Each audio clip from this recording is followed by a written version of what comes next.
શું બપોરે જમ્યા પછી વરિયાળી અને ખાંડ ખાવાથી ફાયદા થાય? હા, તો જાણો તેના ફાયદા. અને આવી ઉપયોગી માહિતી શેર કરવાનું ભૂલશો નહીં. દ્રષ્ટિ સુધરે છે. આના કારણે પેટ અને પાચન સંબંધી સમસ્યાઓ દૂર થાય છે અને હિમોગ્લોબિન પણ વધે છે, જેનાથી ખાલી માઉથ ફ્રેશનર તરીકે સર્વ કરવામાં આવતી વરિયાળી અને ખાંડની કેન્ડી ખાવાથી. બોલો, વરિયાળી અને ખાંડનું મિશ્રણ આપને રેસ્ટોરન્ટમાં જમ્યા પછી ખાવા માટે આપવામાં આવે છે. તે એક સારા માઉથ ફ્રેશનરની જેમ કામ કરે છે. પરંતુ શું તમે જાણો છો કે વરિયાળી અને ખાંડની કેન્ડી ખાવાથી ઘણા સ્વાસ્થ્ય લાભ થાય છે?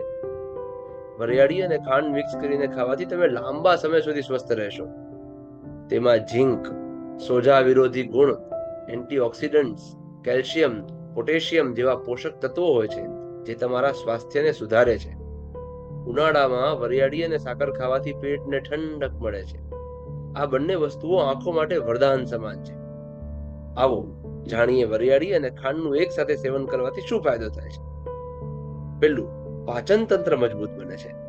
વરિયાળી અને સાકર ખાવાથી મોંમાં તાજગી તો આવે જ છે, પરંતુ તે ખોરાકને પચાવવામાં પણ મદદ મળે. વરિયાળીમાં આવા અનેક પાચન ગુણો હોય છે, જેના કારણે પાચનની પ્રક્રિયા તરત જ સક્રિય થઈ જાય છે. વરિયાળી અને સાકર ખાધા પછી ખોરાક ઝડપથી પચી જાય છે. હિમોગ્લોબિન વધશે. જો તમારું હિમોગ્લોબિન ઓછું છે, જો તમારા એચબી ઓછા આવે છે, તો તમે વરિયાળી અને સાકર ખાવી જ જોઈએ. તેનાથી શરીરમાં આયર્નની ઉણપ દૂર થાય છે. વરિયાળી અને સુગર ખાવાથી હિમોગ્લોબિનનું સ્તર વધે છે અને શરીરમાં રક્ત સંચાર પણ સુધરે છે. આંખો માટે ફાયદાકારક છે. વરિયાળી અને સાકર ખાવાથી આંખો લાંબા સમય સુધી સ્વસ્થ રહે છે. આ દ્રષ્ટિ સુધારે છે. જો તમે વરિયાળી અને ખાંડને મિક્સ કરીને સેવન કરો છો ને, તો તમારી દ્રષ્ટિ સુધરશે અને ધીમે ધીમે તે તમારા ચશ્મા દૂર કરવામાં પણ મદદ કરી શકે. ખાંસી અને શરદીમાં રાહત મળે. જો તમને ખાંસી અને ગળામાં ખારાશ હોય, તો તમારે વરિયાળી અને સાકર ખાવી જોઈએ. તેમાં રહેલા ઔષધીય ગુણો તમને શરદી અને ઉધરસથી રાહત અપાવે છે. મોંની દુર્ગંધમાં ફાયદાકારક છે. જો તમે ભોજનમાં કંઈક એવું ખાધું હોય જેના પછી મોંમાંથી દુર્ગંધ આવતી હોય, તમે વરિયાળી અને ખાંડની કેન્ડી ખાઈ શકો છો, જેના કારણે મોઢાની દુર્ગંધ દૂર થઈ જાય છે.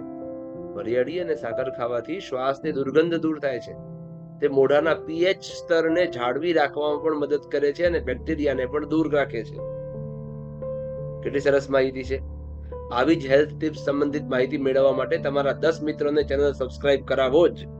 અને મને વિશ્વાસ છે કે આવી ઉપયોગી માહિતી શેર કરવાનું તો તમે ભૂલશો જ નહીં. ધન્યવાદ. જય શ્રી કૃષ્ણ.